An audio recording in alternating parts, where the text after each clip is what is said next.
Some ancient sites do not just survive history, they seem to defy it. Across deserts, jungles, and high mountain plateaus, archaeologists keep uncovering structures that appear far too ambitious for the time in which they were built.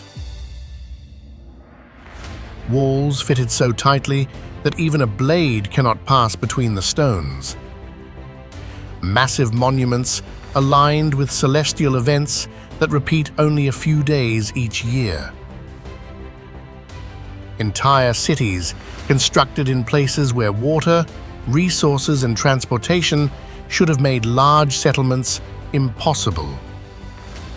Each discovery answers one question, but quietly raises several more.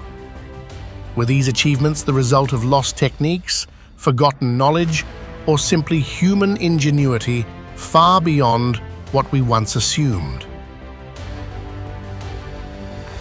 The deeper we investigate these ancient landscapes, the more they begin to feel less like ruins and more like messages from a past we still do not fully understand.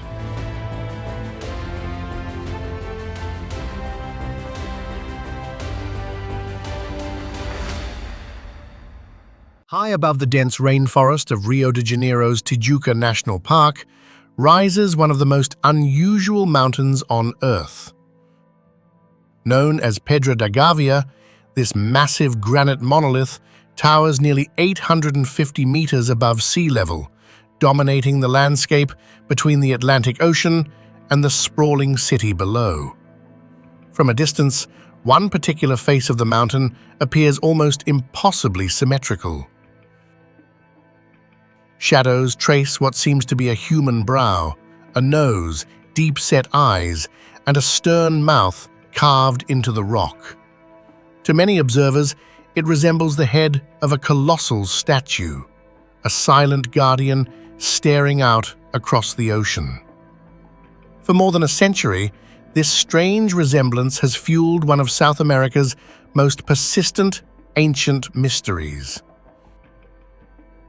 Is Pedra Gávea merely a geological curiosity shaped by erosion over millions of years, or could it be something far more extraordinary, a relic from an unknown civilization, perhaps even evidence of ancient transoceanic explorers who reached the Americas long before Columbus? The story of Pedra Gávea sits at the intersection of geology, archaeology, and human imagination. And like many ancient enigmas, the deeper one looks, the more complicated the answers become. Pedra Gávea lies within the vast granite formations of the Tijuca Massif, part of a mountain chain that frames the southern edge of Rio de Janeiro. The rock itself is primarily composed of granite and gneiss, formed hundreds of millions of years ago during intense geological upheaval. Over time, tropical rainfall, wind, and temperature changes gradually sculpted the exposed surfaces of the mountain. Yet, Pedra Gávea stands apart even among these dramatic formations. Its summit is unusually flat, forming one of the largest monolithic blocks of rock on the planet. The mountain's steep cliffs plunge almost vertically into the surrounding forest, creating a natural fortress that would have been nearly impossible to climb before modern equipment. Early Portuguese explorers navigating the Brazilian coastline in the 16th century were among the first Europeans to document the mountain. Its distinctive shape reminded sailors of a gavea, the crow's nest platform high on a ship's mast, where lookouts scanned the horizon. From this comparison, the mountain received its name, Pedra Gávea, the rock of the crow's nest. But the true mystery of the mountain would only emerge centuries later, when observers began to notice something strange about one particular side of the cliff. Viewed from certain angles, the western face of Pedra Gávea appears uncannily human. Dark streaks and natural fractures in the rock create the illusion of facial features arranged with surprising symmetry. The resemblance is so striking that many people immediately perceive a gigantic stone head emerging from the mountainside. Some researchers and explorers began to speculate that the formation might not be entirely natural. Could ancient people have carved the rock into a monumental sculpture, similar to the giant statues found elsewhere in the world? The idea may sound improbable, yet the visual impact of the formation is undeniable. The face appears massive, hundreds of meters high, far larger than any known ancient statue. If it were artificial, it would represent one of the greatest engineering achievements in human history. Adding to the intrigue are a series of grooves and markings on the surface of the rock near the supposed face. To casual observers, they resemble weathered lines or cracks. But to others, these patterns look remarkably similar to ancient inscriptions. During the 19th century, amateur historians and explorers proposed that these markings might represent a forgotten script carved into the mountain long ago. Some enthusiasts even attempted to interpret the lines as Phoenician writing, suggesting that seafaring traders from the eastern Mediterranean had crossed the Atlantic thousands of years ago and left their mark in Brazil.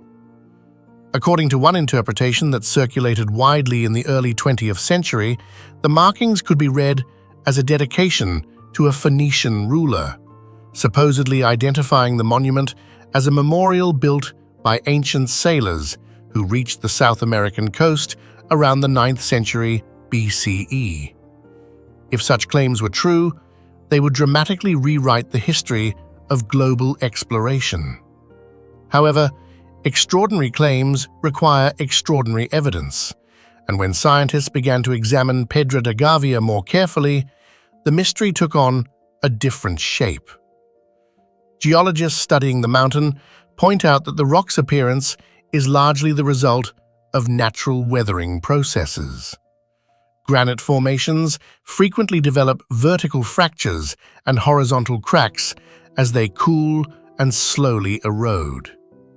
Over millions of years, water and temperature changes widen these fractures, producing shapes that can appear surprisingly geometric. The face of Pedra Gávea may therefore be a striking example of a phenomenon known as pareidolia, the human brain's tendency to recognize familiar patterns, especially faces, in random visual information. This same psychological effect allows people to see shapes in clouds, animals in rock formations, or faces on the surface of the moon.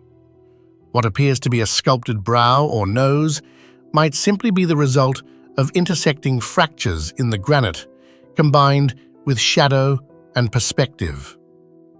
As for the supposed inscriptions, most geologists interpret them as natural erosion patterns along fault lines within the rock. When examined up close, the grooves lack the regular depth and deliberate carving marks typically associated with human-made inscriptions. Despite these scientific explanations, Pedra Gávea continues to fascinate explorers and mystery hunters. Its imposing shape and enigmatic appearance invite comparisons with other monumental structures around the world. Some observers have compared the mountain's face to the colossal heads of the Olmec civilization in Mesoamerica, though those sculptures are carved from basalt and stand only a few meters tall.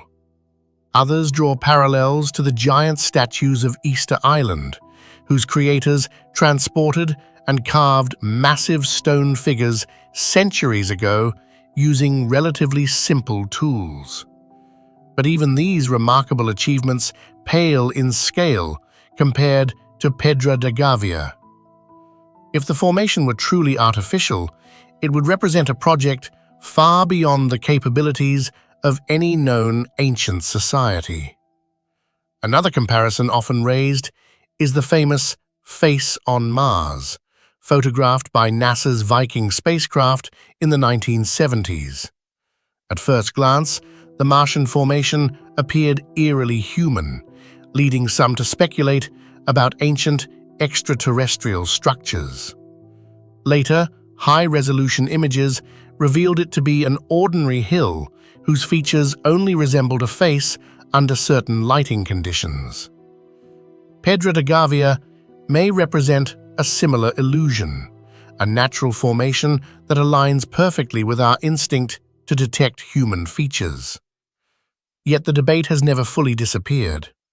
Some independent researchers argue that the symmetrical proportions of the mountain's face are too precise to be purely accidental. Others point to the unusual flat summit and the vertical walls surrounding it as evidence that the formation might have been modified by ancient hands. A few more speculative theories go even further, proposing that Pedra Gávea could be linked to lost civilizations such as Atlantis or to early transatlantic voyages by Phoenician sailors, whose ships were known to travel vast distances along the coasts of Africa and Europe. While these ideas capture the imagination, mainstream archaeology remains skeptical. To date, no confirmed artifacts, tools, or cultural remains associated with such civilizations have been discovered anywhere near the mountain. Instead, most researchers conclude that Pedra Gávea's mystery lies not in hidden ruins or lost inscriptions, but in the powerful interaction between landscape and perception. The mountain's towering cliffs, dramatic shadows, and seemingly human features create an image that feels deliberate, almost purposeful. Standing beneath the massive rock face, it is easy to understand why generations of observers have wondered whether something ancient and intelligent might have shaped it. But sometimes, the greatest mysteries are not built by forgotten civilizations. Sometimes they are created by the way our minds interpret the natural world. Pedra Gávea remains one of the most striking landmarks in Brazil, a colossal stone sentinel overlooking the Atlantic. Whether viewed as a geological masterpiece or a tantalizing illusion, it reminds us that nature itself is capable of producing forms so extraordinary that they blur the line between coincidence and design. And as long as that silent stone face continues to gaze across the ocean, the question will remain: are we looking at a monument carved by ancient hands, or simply witnessing the remarkable artistry of the earth itself? Deep within the mountainous heart of central Sulawesi, Indonesia, far from the major trade routes and imperial centers that dominate most ancient histories, lies one of Southeast Asia's most enigmatic archaeological landscapes. Scattered across the remote plains of Bada Valley stand dozens of massive stone figures, carved with unsettling expressions and strange proportions. Some stare outward with enormous circular eyes. Others sit upright, like silent sentinels of a forgotten world. Nearby lie gigantic stone containers, mysterious, hollowed blocks called kalamba, their purpose still debated after more than a century of study. No written records explain who built them. No surviving oral tradition clearly identifies their creators, and unlike many famous monuments of the ancient world, the society behind them left almost no trace beyond the stones themselves. Today, these structures are collectively known as the Bada Valley megaliths, part of a wider prehistoric landscape within the Lore Lindu region of central Sulawesi. To archaeologists, they represent one of the most puzzling megalithic cultures in the entire Pacific world, a civilization whose monumental art survived, but whose identity vanished. The Bada Valley lies inside what is now Lore Lindu National Park, a rugged region of forested mountains and isolated plateaus in the center of Sulawesi Island. Even today, the area is difficult to reach. Dense rainforest surrounds the valley, and steep ridges separate it from neighboring basins such as Besoa and Napu. This isolation may explain why the megaliths remained largely unknown to the outside world for so long. Unlike Stonehenge in England or the pyramids of Egypt, sites located near ancient population centers, the Bada Valley monuments stand in what feels like an archaeological wilderness.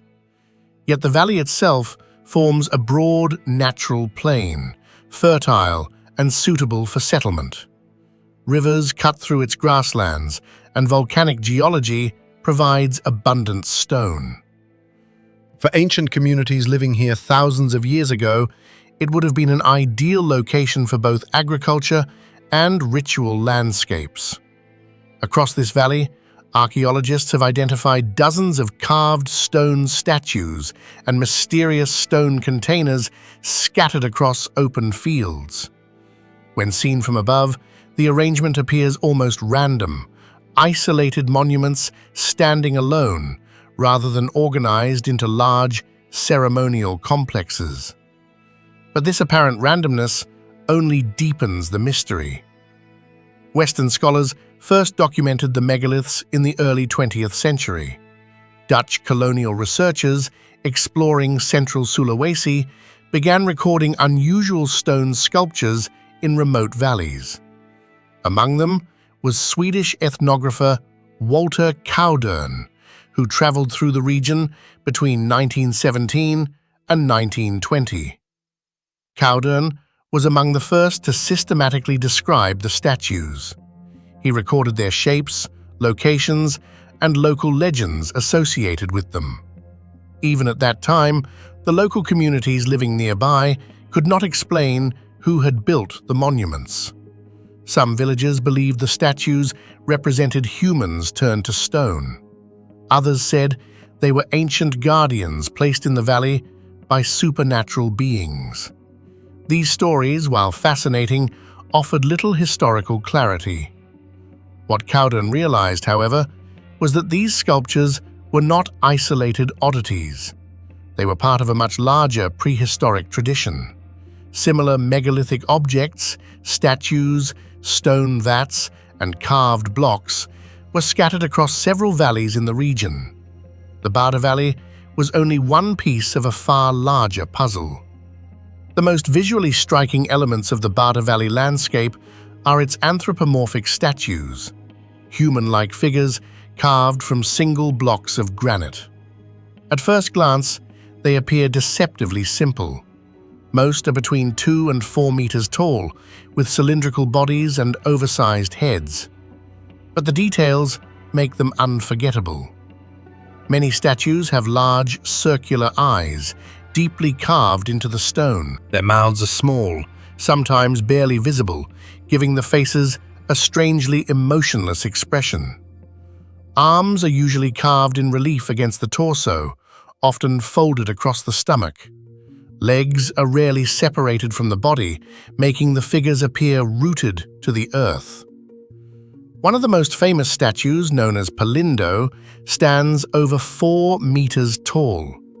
Its enormous head and perfectly round eyes give it an almost otherworldly appearance. Another statue, Loga, shows subtle facial features and a slightly bent posture, suggesting movement frozen in stone.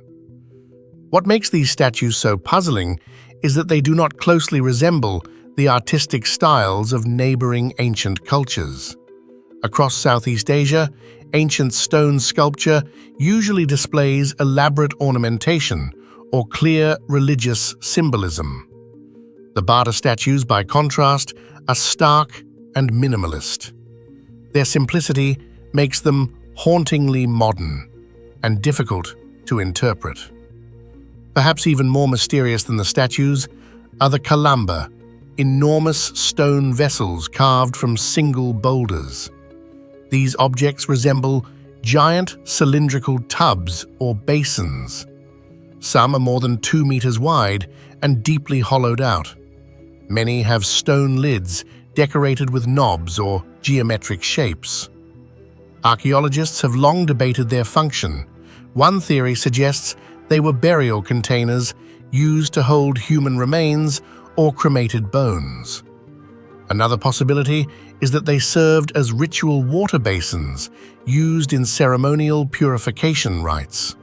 However, the evidence remains inconclusive. In several cases, the interiors of Calamba have been found empty, without skeletal remains or grave goods. This raises the possibility that they had symbolic or ceremonial functions rather than practical ones. The engineering required to create them is also impressive. Carving such deep cylindrical cavities into solid granite using prehistoric tools would have required immense labor and careful technique. Yet whoever built them clearly possessed the skill to do so repeatedly across the valley. One of the most unsettling aspects of the Bada Valley megaliths is how little is known about the people who created them. Archaeological evidence suggests that the monuments may date back around 2,000 years, possibly earlier. Radiocarbon samples from nearby sites in the Laura Lindu region indicate human activity in these valleys during the late prehistoric period. But no inscriptions have ever been found. No written language survives from this culture, and unlike the monumental civilizations of mainland Asia, the builders left behind no cities, palaces, or recognizable temples. Instead, they left only stone figures, scattered across fields, silently watching the landscape. It is as if an entire society invested enormous effort into creating monuments, but erased almost every other trace of its existence.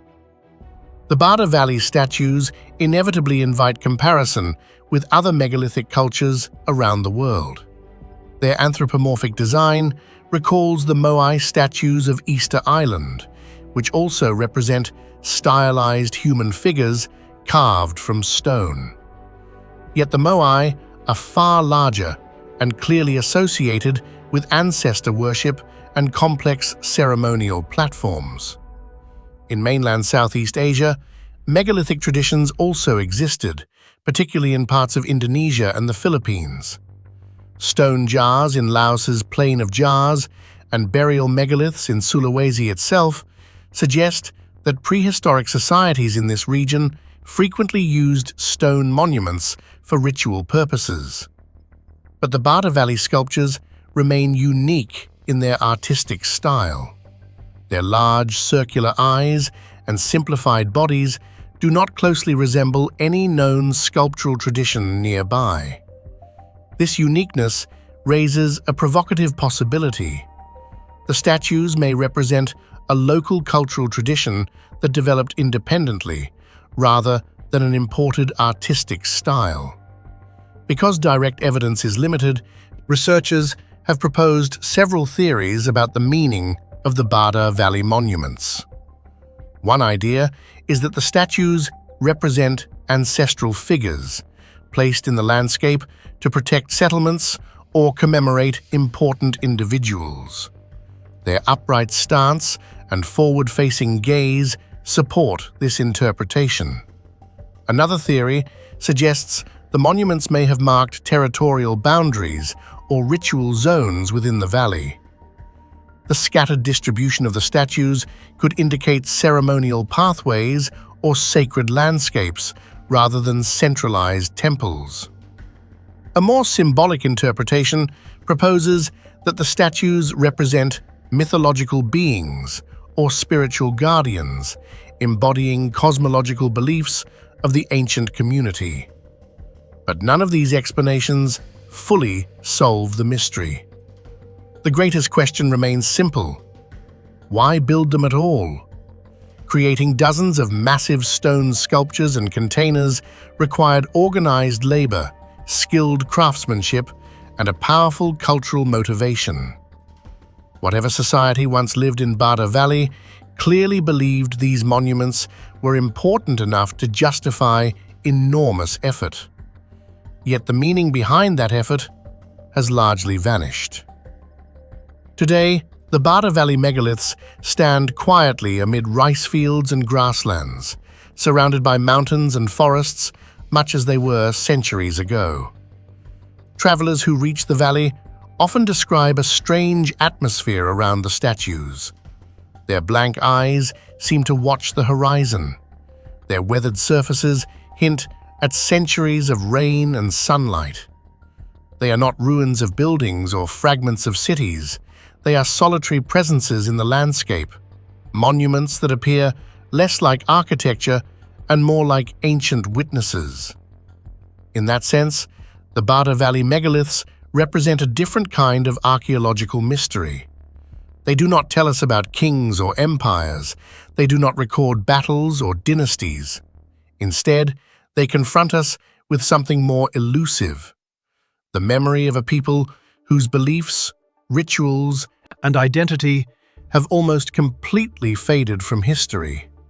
All that remains are the stones, standing patiently in the valley, waiting for the story of their creators to be rediscovered.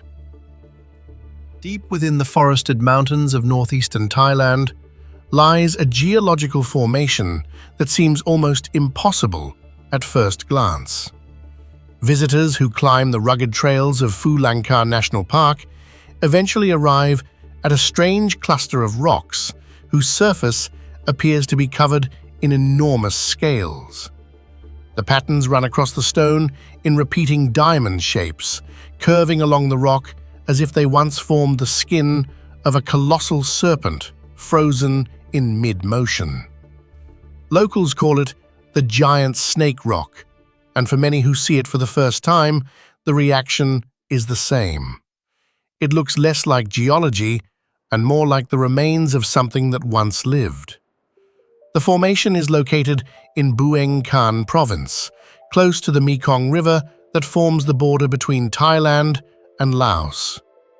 This region is part of the remote Phu Vua and Phu Langkar mountain system, an area dominated by sandstone cliffs, caves, and weathered rock formations shaped over millions of years. The giant snake rock sits along a hiking route that winds through dense jungle before opening onto a rocky plateau. Here, the stone surface changes dramatically. Instead of smooth rock or typical cracks, the surface is broken into thousands of symmetrical, polygonal plates that resemble reptilian scales. Some sections stretch for several meters, creating the impression that an immense serpent body lies partially embedded in the mountain.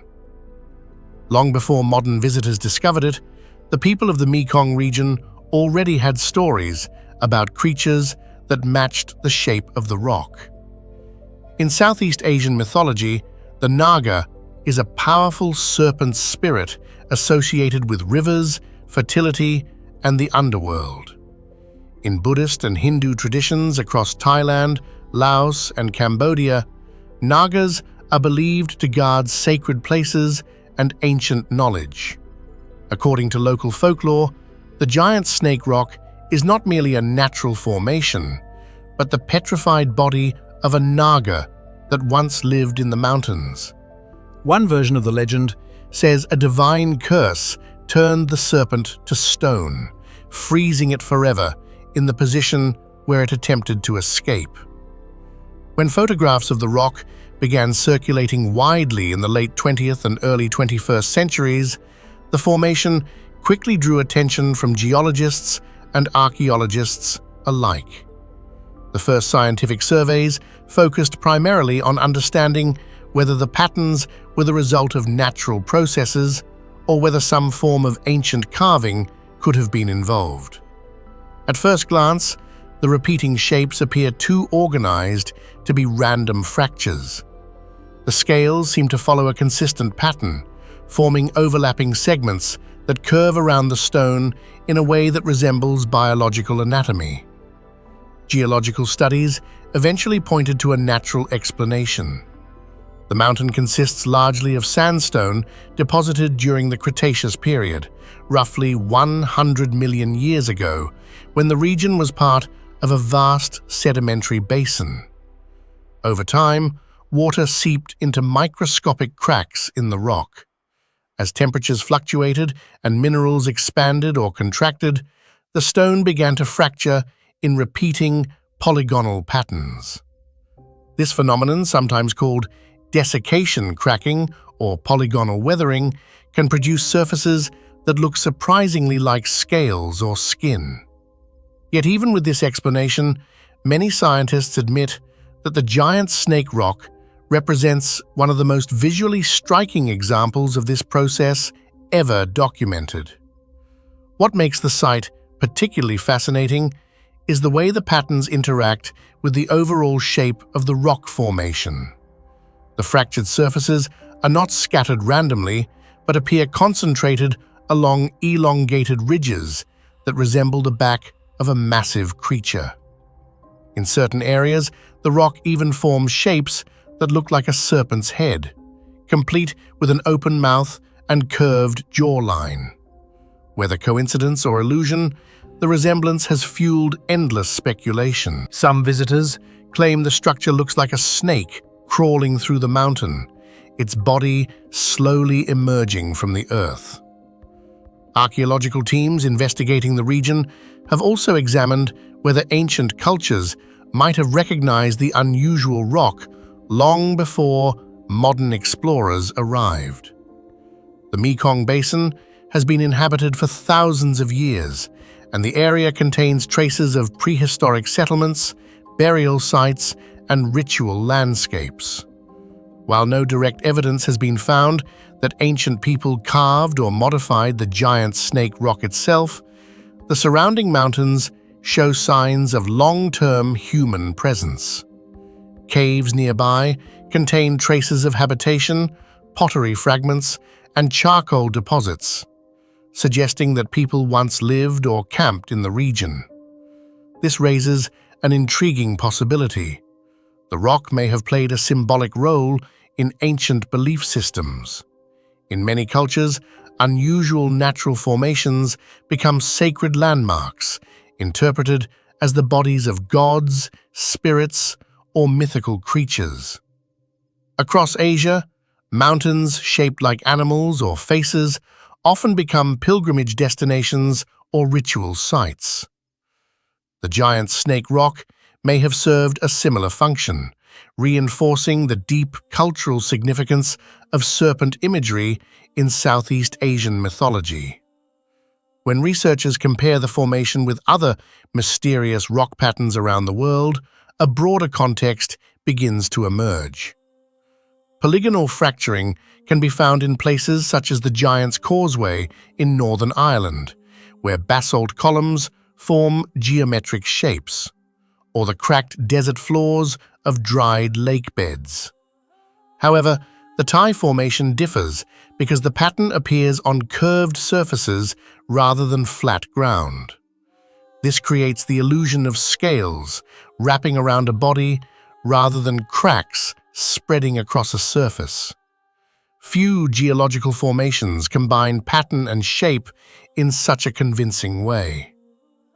Another comparison sometimes made is with the so-called dragon rocks found in parts of China, where natural ridges and layered stone create serpent-like forms.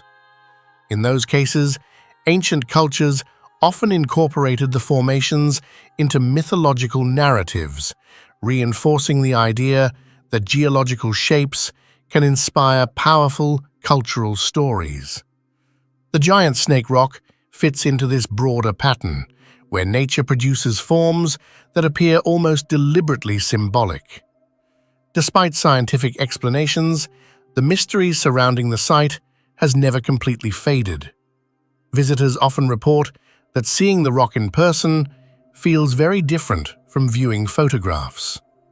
The sheer scale of the formation, some sections stretching several meters across, creates an overwhelming visual effect. Standing beside the rock, it becomes easier to imagine how ancient observers might have interpreted the formation as the body of a legendary creature. Even geologists studying the site sometimes admit that the illusion is surprisingly convincing. Several hypotheses continue to circulate about the deeper origins of the formation. The most widely accepted explanation remains geological. A combination of sandstone composition, mineral crystallization, and long-term erosion created the scale-like pattern. Another idea suggests that the rock's appearance may have been enhanced by subtle human interaction over centuries, perhaps through ritual scraping or weathering caused by repeated touching. A more speculative theory proposes that ancient people deliberately highlighted existing patterns to reinforce the serpent imagery, though no definitive evidence supports this yet. In the end, the giant snake rock occupies a fascinating boundary between science and myth. On one hand, it is a product of natural geological processes operating over millions of years. On the other, it perfectly mirrors the imagery of one of Southeast Asia's most powerful mythological symbols. Whether coincidence or the result of human imagination projecting meaning onto the landscape, the formation continues to blur the line between natural wonder and ancient legend. Today, hikers who reach the site often pause in silence as they examine the stone surface up close. Running a hand across the rock reveals the sharp ridges and repeating shapes that look so much like scales. In that moment, the mountain seems less like a lifeless mass of stone and more like the frozen memory of a creature that once belonged to myth. And perhaps that is the true mystery of the giant snake rock, not whether it is natural or supernatural, but how easily the human mind can see life, story, and ancient meaning hidden within the patterns of the earth itself. For centuries, sailors sailing west from Ireland whispered about a mysterious land hidden in the Atlantic. It was not marked by towering cliffs or blazing fires visible from afar. Instead, it was said to lie concealed beneath mist and illusion, emerging only on rare occasions when the sea and sky aligned.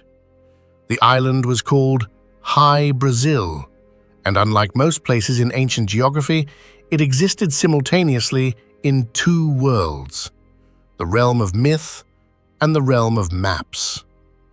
Medieval storytellers described it as a land of eternal sunlight, a place where time flowed differently and knowledge was preserved by wise inhabitants isolated from the rest of the world. Yet this was not merely folklore. For hundreds of years, Hy-Brasil appeared on official European charts, drawn by respected cartographers who believed the island was real. The persistence of Hy-Brasil across centuries of mapping created one of the most intriguing mysteries in historical geography. How could an island that no one could reliably reach continue to appear on maps for so long? According to most historical maps, Hy-Brasil lay roughly 200 miles west of Ireland, somewhere in the open Atlantic. Its depiction was remarkably consistent. Many cartographers drew it as a perfect circle, divided by a straight channel, almost as if the island had been cut in half by a river or strait. This strange geometric shape gave Hy-Brasil an almost symbolic appearance, unlike the irregular coastlines typical of real islands. The earliest known appearance of the island on a map dates back to the 14th century, when it appeared on the famous Portolan charts used by Mediterranean sailors. One of the most notable examples is the Catalan Atlas of 1375, where the island was clearly marked west of Ireland under the name Brazil.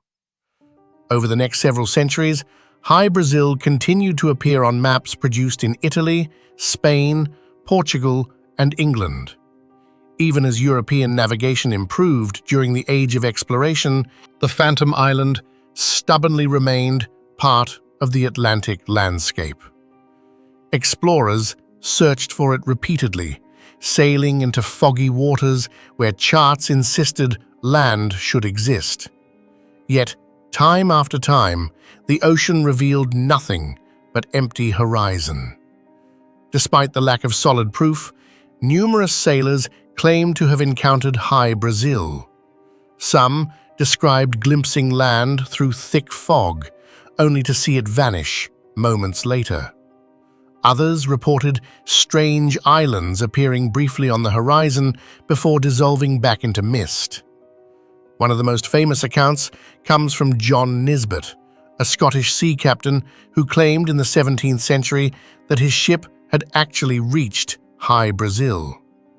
According to his story, the island was inhabited by mysterious figures who possessed advanced knowledge and welcomed visitors with strange gifts of gold and silver. Nisbet's account spread quickly through maritime communities, reinforcing the belief that Hy-Brasil was not merely a legend, but a real place hidden somewhere in the Atlantic. Stories like this blurred the line between eyewitness testimony and myth. Sailors were known for exaggeration, yet their experiences at sea often included phenomena difficult to explain with the scientific knowledge of the time. Fog banks, mirages, and shifting weather patterns could easily create illusions that convinced observers they had seen land. Unlike legendary places such as Troy or Machu Picchu, Hy-Brasil left no archaeological traces. No ruins, artifacts, or ancient settlements have ever been discovered in the region where maps once placed the island. Modern oceanographic surveys have revealed only deep Atlantic waters and scattered underwater ridges. There are no submerged plateaus large enough to support the circular island drawn by medieval cartographers. This absence of evidence has puzzled historians. If Hy-Brasil had once existed and later disappeared, some geological remnants would likely remain. Yet none have been found. The silence of archaeology raises a troubling possibility. Hy-Brasil may never have been a physical place at all. Instead, it might represent a cultural phenomenon, an idea powerful enough to shape maps even in the absence of proof. Hy-Brasil is not the only phantom island to appear in historical cartography. Throughout the Age of Exploration, maps contained numerous mysterious lands that later vanished from geographical records. Antillia, the legendary Island of Seven Cities, appeared on 15th century maps of the Atlantic. Friesland, another phantom island, was once drawn between Iceland and Greenland.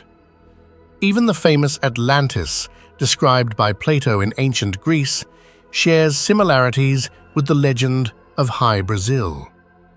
All of these examples reveal how geography in earlier centuries was shaped by a combination of observation, rumor, and imagination. Explorers often relied on second-hand reports from sailors who claimed to have seen distant landforms through fog or storms. Cartographers then incorporated these stories into maps, which gave them an air of authority. Once a place appeared on several respected charts, future mapmakers tended to copy it rather than risk omitting a potentially important discovery. In this way, phantom islands could persist for centuries. Today, historians and scientists have proposed several explanations for the Hy-Brasil phenomenon. One possibility involves optical illusions at sea, particularly a phenomenon known as Fata Morgana, a complex mirage that can cause distant landmasses to appear distorted or elevated above the horizon. Under certain atmospheric conditions, islands far beyond the normal line of sight can appear suddenly visible. Another explanation suggests that sailors may have mistaken Rockall, a tiny rocky outcrop in the North Atlantic, for a much larger island when seen through fog or storms. There is also a cultural explanation rooted in Celtic mythology. In Irish folklore, Hy-Brasil was believed to be a magical island, inhabited by supernatural beings and hidden by enchantment. According to these legends, the island became visible only once every 7 years. This mythological background may have encouraged sailors to interpret strange visual phenomena as glimpses of the legendary land. By the 19th century, the mystery began to fade. Advances in navigation, improved longitude measurements, and systematic exploration of the Atlantic gradually eliminated many phantom islands from maps. As ships repeatedly sailed through the supposed location of Hy-Brasil without encountering land, cartographers quietly removed it from their charts. The island that had haunted European geography for nearly 500 years simply disappeared. Yet the story of Hy-Brasil remains a powerful reminder of how humans once understood the world. In an age when the oceans were vast and mysterious, the boundary between knowledge and imagination was thin. Hy-Brasil lived in that boundary, a place believed to exist because generations of explorers wanted to believe there was still something hidden beyond the horizon. Even today, the legend continues to fascinate historians and storytellers. Hy-Brasil represents more than a missing island. It is a window into the psychology of exploration. It shows how myth can influence science, how stories can shape maps, and how the unknown can linger in human memory long after the evidence has vanished. Somewhere beyond the western edge of Ireland, the ocean still stretches across the same empty waters where Hy-Brasil was once drawn. The island may never have existed in stone and soil, but in the history of human curiosity, it remains very real. High above the fertile Oaxaca Valley in southern Mexico stands one of the most improbable cities ever built in the ancient world. Monte Albán rises more than 400 meters above the valley floor, its vast ceremonial plazas carved directly into the flattened summit of a mountain ridge. From afar, it appears almost unnatural, as if a massive platform had been placed on top of the landscape.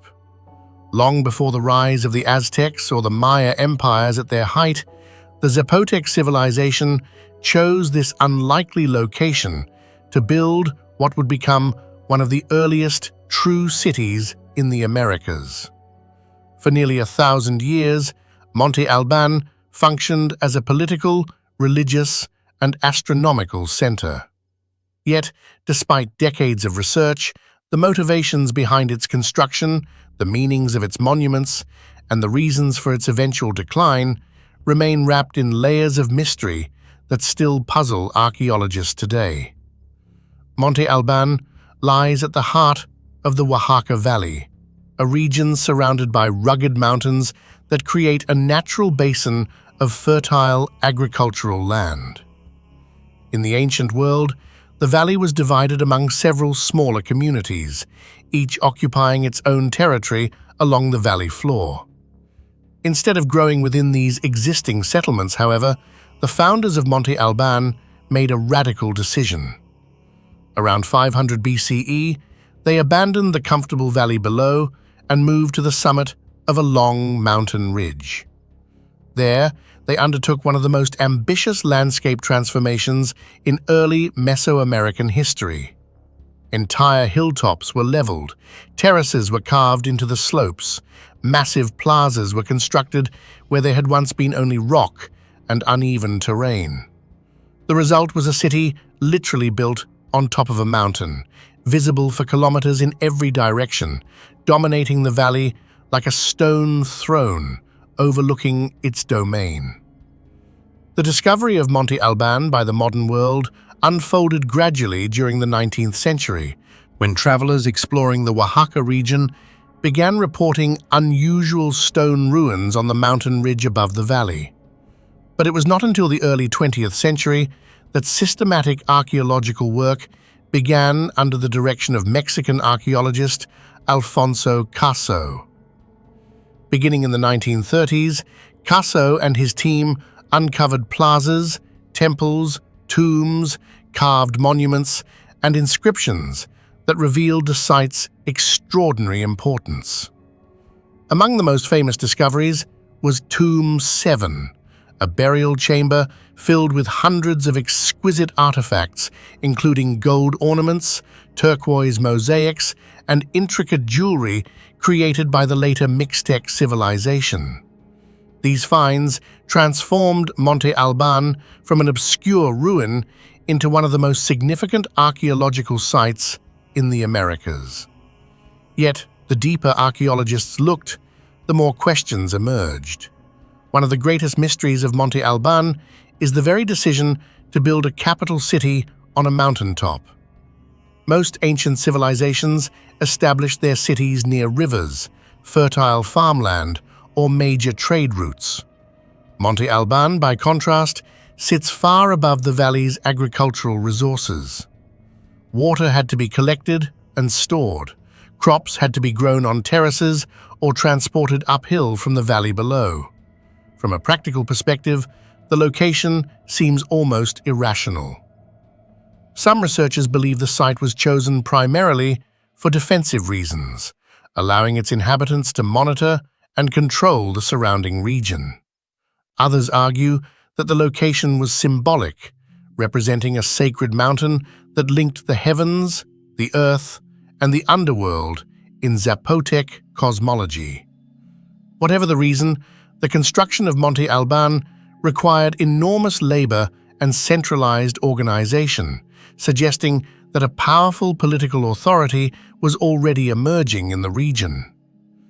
Another enduring mystery lies in a strange structure known today as Building J. Unlike the majority of buildings at Monte Albán, which follow the orientation of the city's central plaza, Building J is rotated at a noticeably different angle. Its arrow-like shape points toward a direction that does not match the rest of the architectural layout. Inside and around the structure, archaeologists discovered numerous carved stones depicting what appear to be conquered towns, each marked with glyphs representing place names. Some scholars believe Building J functioned as a kind of victory monument, recording the military expansion of Monte Albán's rulers. Others argue that the unusual orientation indicates astronomical purposes, perhaps aligning with certain stars or celestial events important to Zapotec ritual calendars. Even today, the true function of Building J remains one of the most debated questions at the site. Perhaps the most haunting images of Monte Albán are the carved stone figures known as the danzantes. Scattered across early monuments in the site are hundreds of human forms etched into stone slabs. For decades, these figures were believed to represent dancers performing ritual movements. However, closer examination revealed something unsettling. Many of the bodies appear twisted, contorted, or even mutilated. Some show signs of injury or blood.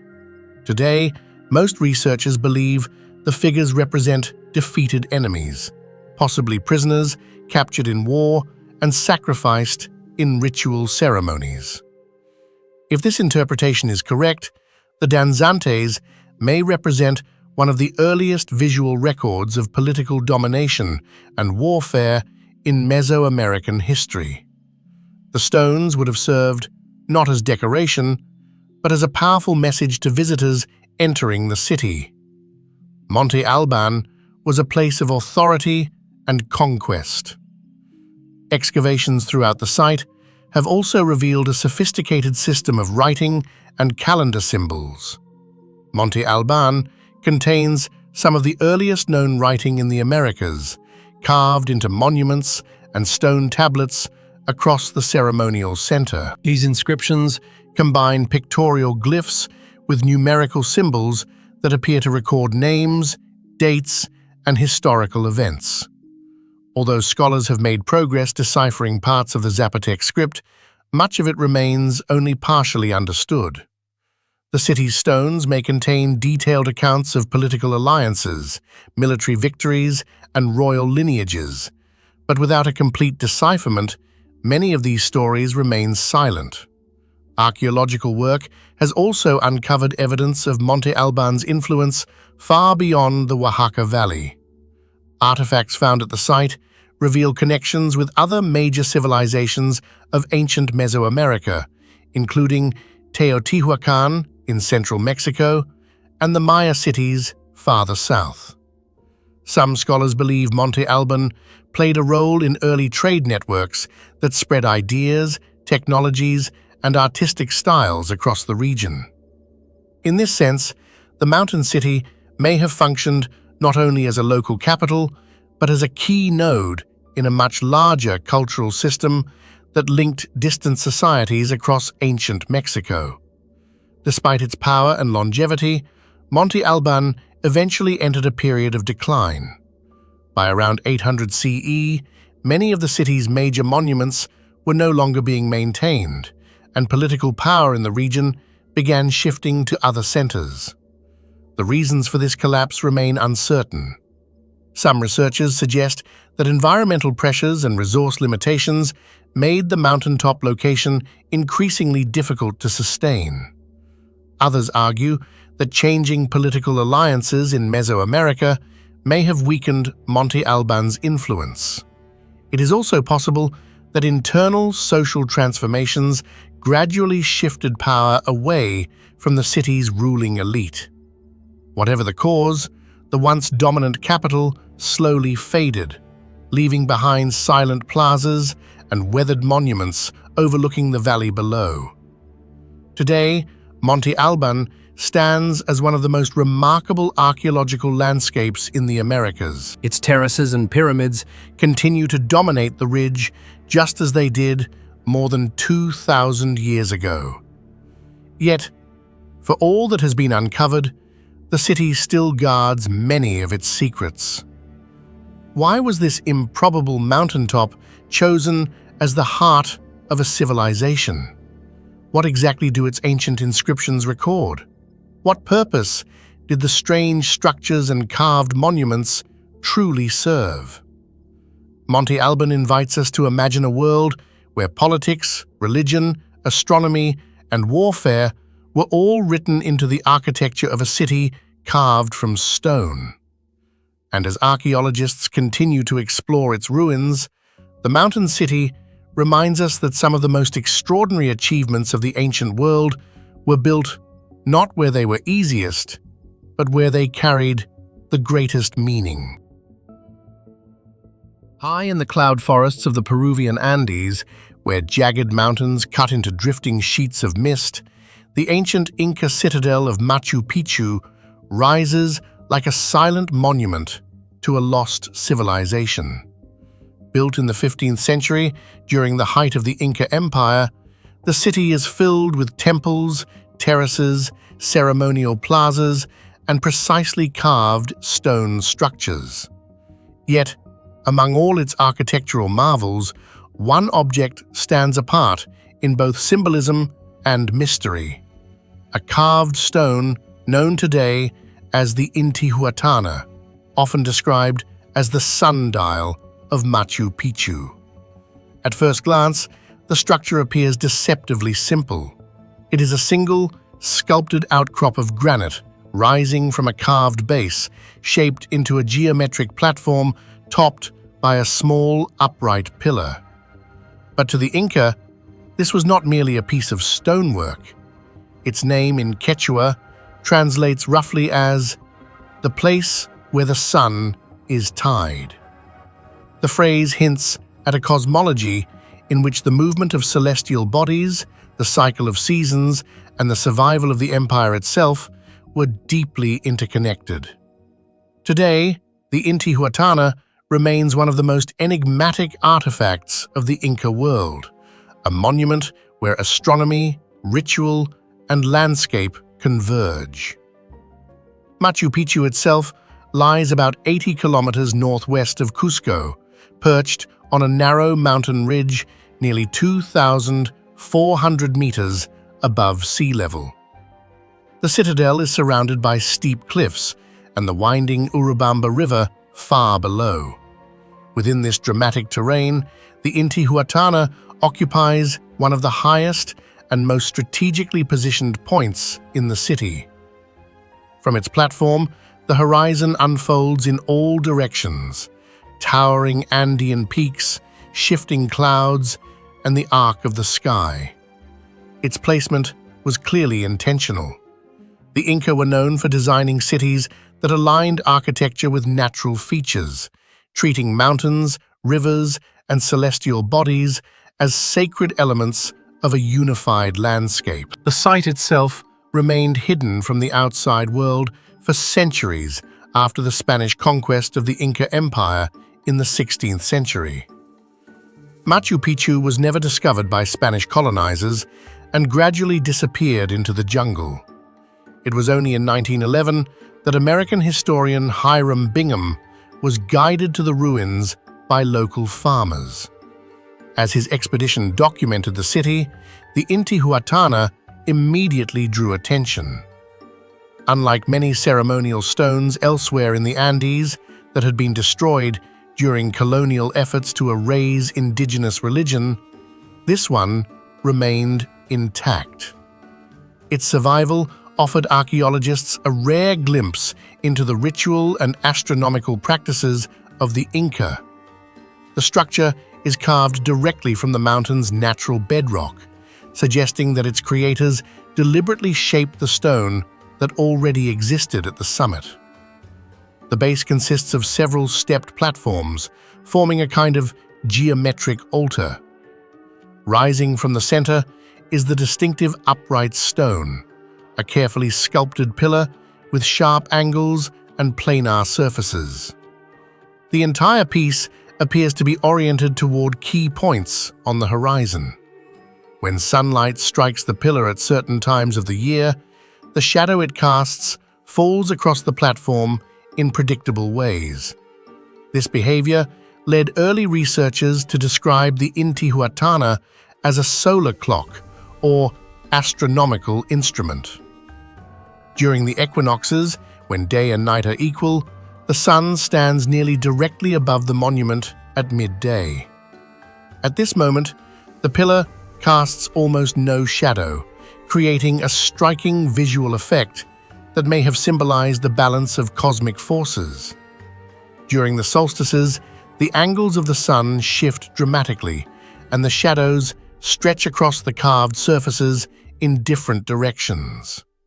Such observations suggest that the stone could have functioned as a marker of seasonal change, helping priests determine the timing of agricultural cycles, rituals, and festivals. Yet this explanation only scratches the surface of the mystery. The Inca did not separate science and spirituality in the same way modern societies do. For them, the sun, Inti, was not merely a celestial body, but a divine ancestor, the central deity of their empire. The emperor himself was considered the son of the sun, ruling by sacred lineage. Within this worldview, the Intihuatana may have served as a ritual anchor point, a place where priests symbolically tied the sun to ensure its continued journey across the sky. According to colonial-era accounts describing similar stones elsewhere in the Andes, ceremonies were performed during solstices to prevent the sun from drifting too far away during the winter months. Archaeological studies have revealed additional layers of complexity. Researchers analyzing the orientation of the Intihuatana have noticed that certain edges align with nearby mountain peaks considered sacred in Inca belief. These mountains, known as Apus, were thought to be living spiritual entities that protected surrounding communities. By aligning the monument with both celestial movements and sacred landscapes, the builders may have been creating a symbolic link between heaven, earth, and the human world.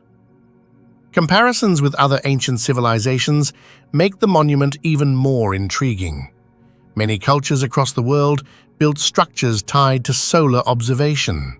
Stonehenge in Britain aligns with the summer solstice sunrise.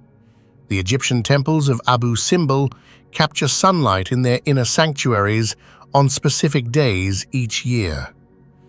In Mesoamerica, the Maya constructed observatories and pyramids whose shadows tracked the passage of seasons. Yet, the Intihuatana stands apart in several ways.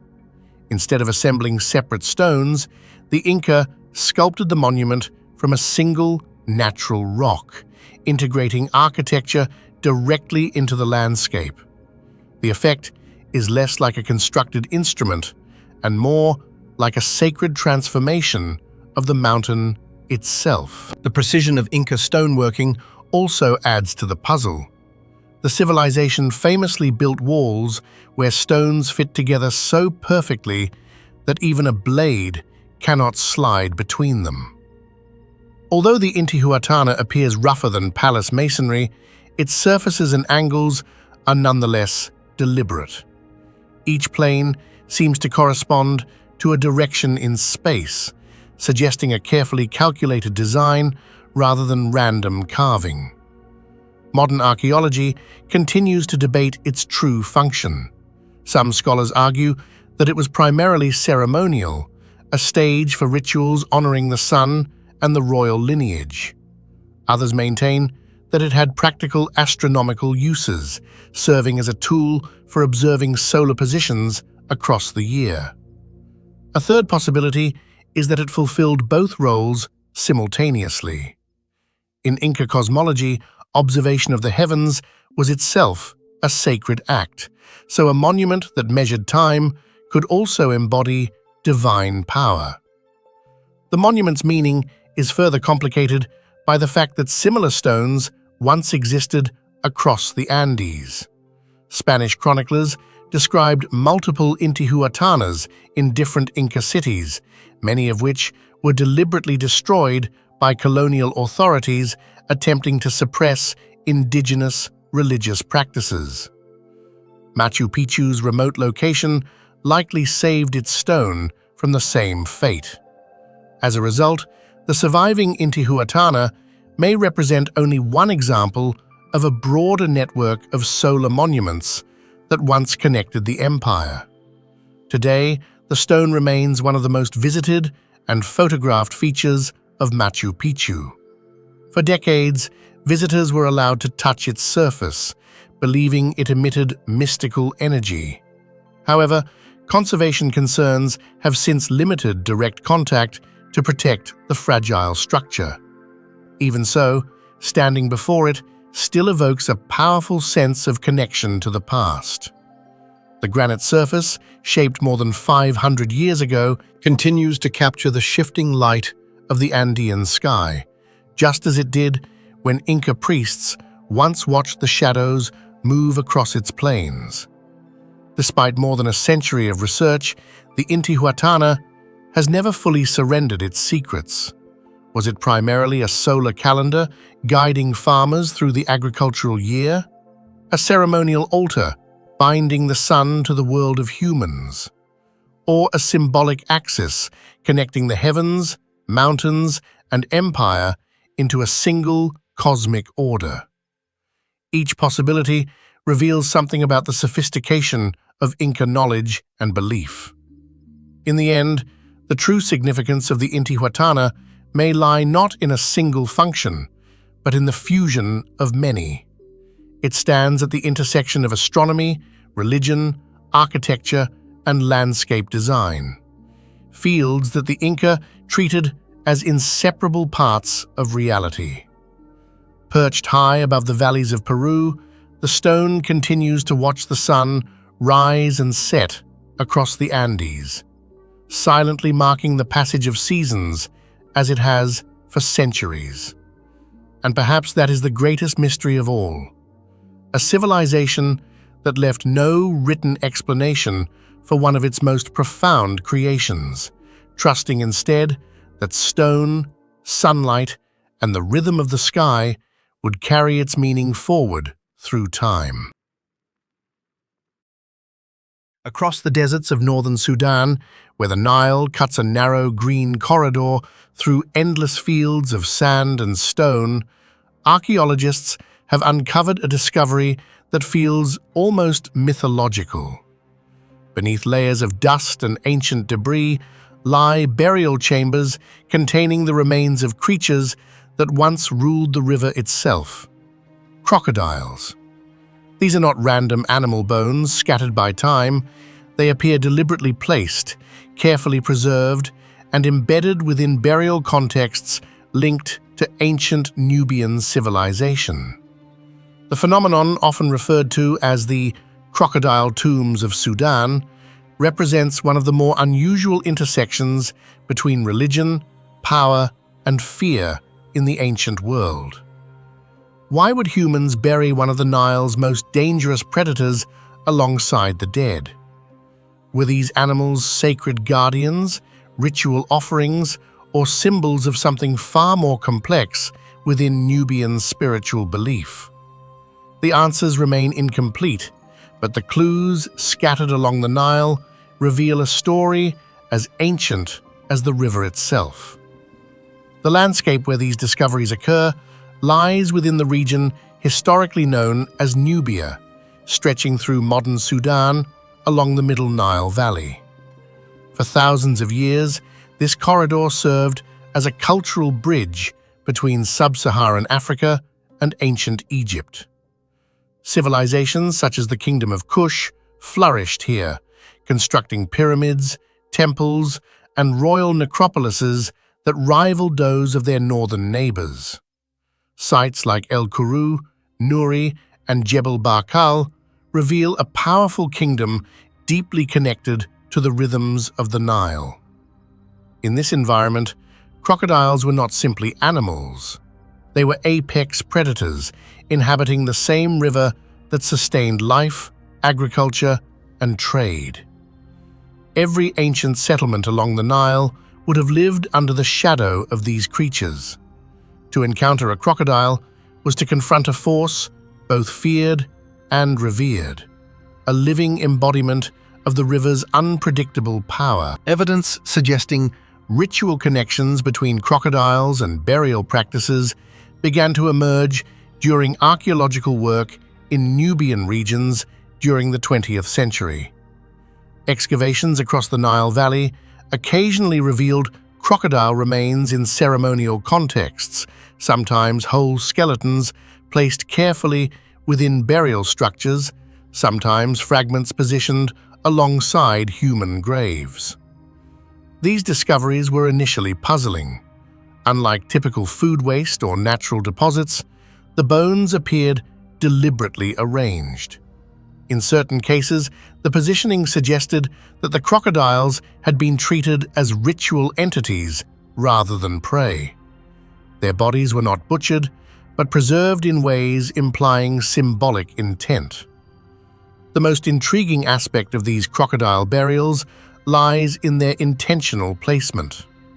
Archaeologists have documented instances where crocodile remains appear within sacred precincts or burial zones associated with elite or ceremonial activity. The positioning sometimes suggests a protective function, as if the animal had been placed to guard the resting place of the deceased. In other cases, the crocodile appears within ritual layers, indicating sacrificial offerings. Such patterns hint at a deeper belief system in which the crocodile served as a spiritual intermediary between the human world and the divine forces believed to inhabit the Nile. To understand the mystery, researchers often look north to ancient Egypt, where crocodiles were explicitly associated with the powerful deity Sobek. Sobek embodied the strength and fertility of the Nile's waters, representing both creation and destruction. Temples dedicated to Sobek existed in several Egyptian cities, most famously in the oasis city of Crocodilopolis, where live crocodiles were kept within temple pools and worshipped as living manifestations of the god.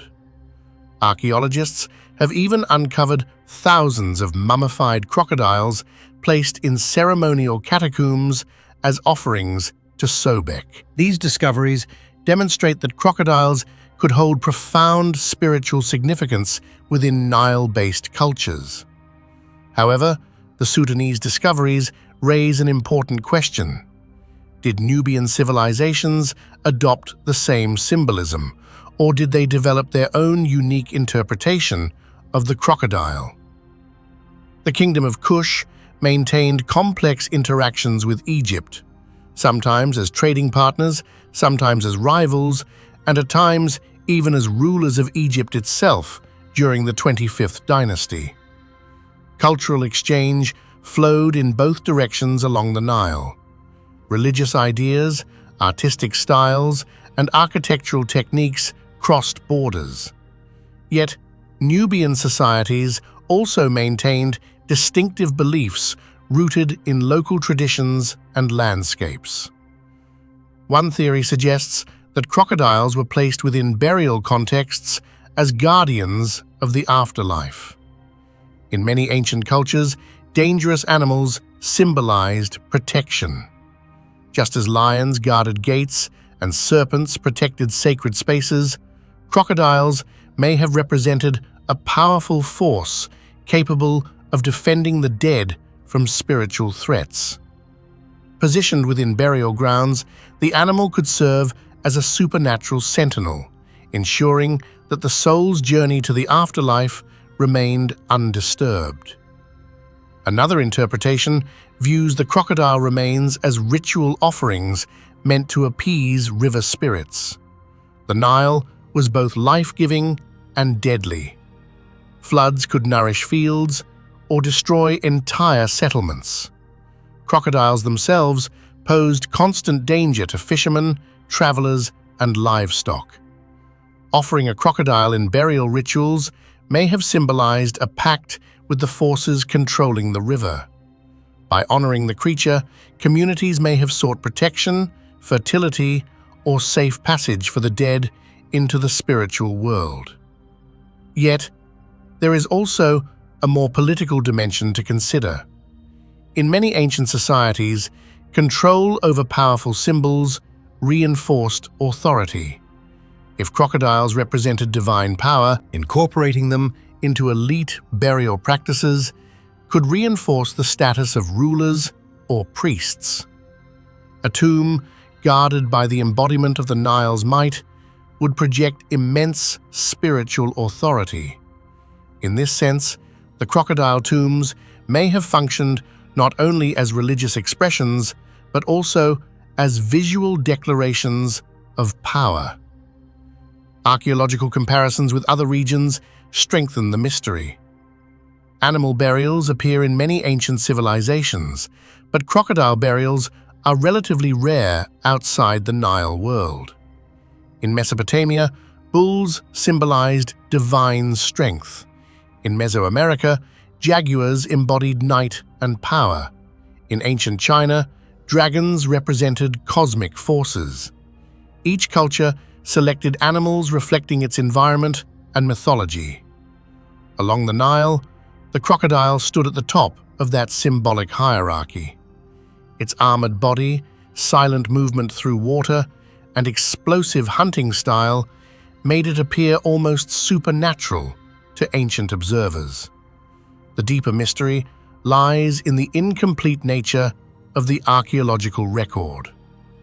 Many Nubian burial sites remain partially excavated or poorly preserved.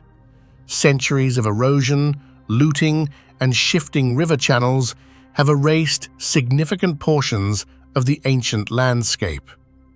What survives are fragments, bones, pottery, architectural foundations, each hinting at a complex belief system that scholars are still struggling to reconstruct. The The crocodile burials may represent only a small surviving portion of a much broader ritual tradition that once flourished along the Nile. Modern archaeological techniques are beginning to reveal new clues. Isotope analysis can determine where the crocodiles lived and what they ate, potentially showing whether they were captured locally or transported from distant regions. DNA studies may reveal whether the animals belonged to specific crocodile species revered in certain traditions. Careful stratigraphic excavation Can also clarify whether the crocodiles were buried simultaneously with human occupants or added later as ritual elements.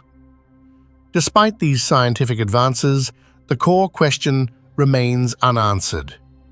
Were these crocodiles sacred companions for the dead, sacrificial offerings to river gods, or symbolic guardians protecting the boundary between life and death? Each possibility carries profound implications for our understanding of Nubian religion and its relationship with the natural world. What makes the crocodile tombs of Sudan so fascinating is that they sit at the intersection of archaeology, mythology, and environment. The Nile shaped every aspect of life in this region: food, trade, religion, and survival itself.